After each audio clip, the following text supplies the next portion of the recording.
সবাই শাড়ি পরেছে, তুমি শাড়ি পরো নাই কেন?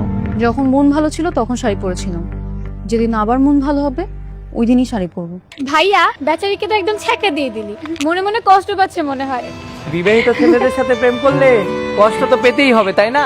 হ্যাঁ তাই। আপনার মতো অবিবাহিত ছেলেদের তো চোখেই পড়ে না। তোমাকে তো শাড়িতে অনেক সুন্দর লাগছে। Thank you. ভাইয়া তুই এই সময় ছাদে কিছু বলবি? না, ভাবলাম একটু হেঁটে আসি, তাই আসলাম। যাক ভালো হয়েছে। আচ্ছা আমাদের দুজনের ছবি তুলে দে না ভাইয়া। আমি হ্যাঁ তুই নে, দে না।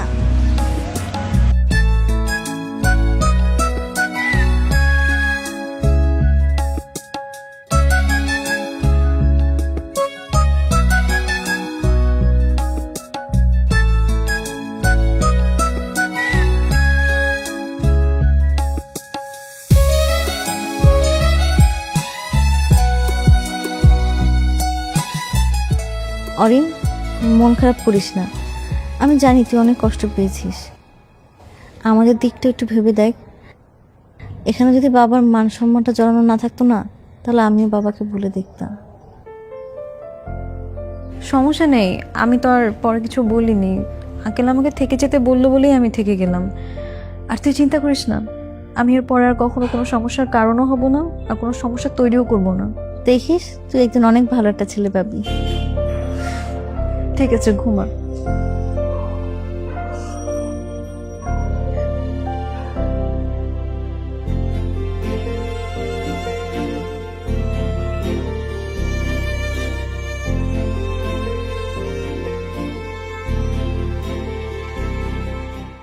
এমন ভাবে পানি দিব যেন কাল বিয়ে করতে গেলে ঠান্ডা লেগে যায় একদম।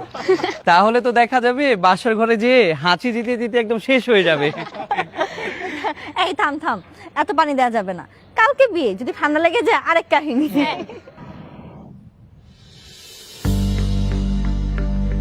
কি ব্যাপার, সবাই শাড়ি পরেছে, তুমি শাড়ি পরো নাই কেন? যখন মন ভালো ছিল তখন শাড়ি পরেছিলাম, যেদিন আবার মন ভালো হবে ওই দিনই শাড়ি পরবো। ও আচ্ছা। ভাইয়া বেচারিকে তো একদম ছ্যাঁকা দিয়ে দিলি, মনে মনে কষ্ট পাচ্ছে মনে হয়। মাঝে মাঝে কষ্ট পাওয়া ভালো, শরীর আর মন দুটার জন্যই ভালো। বিবাহিত ছেলেদের সাথে প্রেম করলে কষ্ট তো পেতেই হবে, তাই না? হ্যাঁ তাই। আপনার মতো অবিবাহিত ছেলেদের তো চোখেই পড়ে না। এদিকে শুরু করছ নাকি? পানি ঢাল।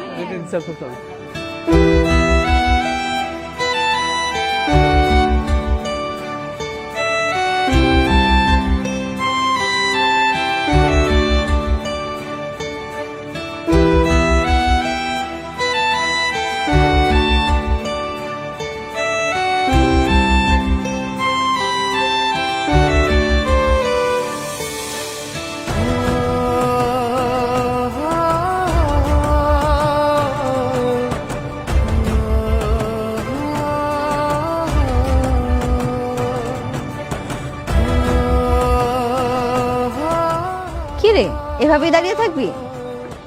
কেন? তোর ভাইয়ের যদি কোনো সমস্যা থেকে থাকে তাহলে বলে দে আমাকে, নিজে চলে যাই। আরে রেগে যাচ্ছিস কেন? এমনিতেই বললাম। যা গোসল করা, আমি এখান থেকে দাঁড়িয়ে দাঁড়িয়ে দেখবো। ঠিক আছে, দাঁড়িয়ে থাক।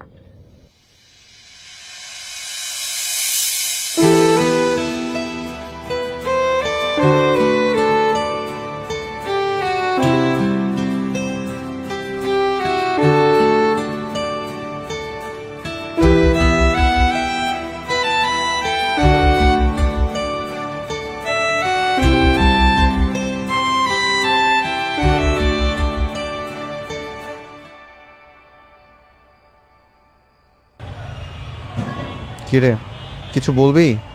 হ্যাঁ বলতে তো এসেছি, কিন্তু কিভাবে বলবো বুঝতে পারছি না।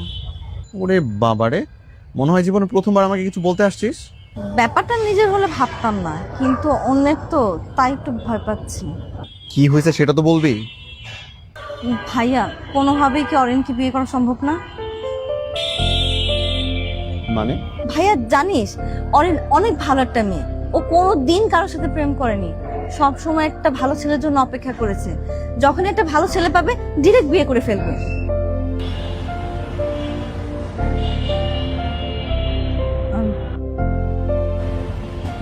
ভাইয়া অরিন সত্যিই তোকে ভালোবাসে।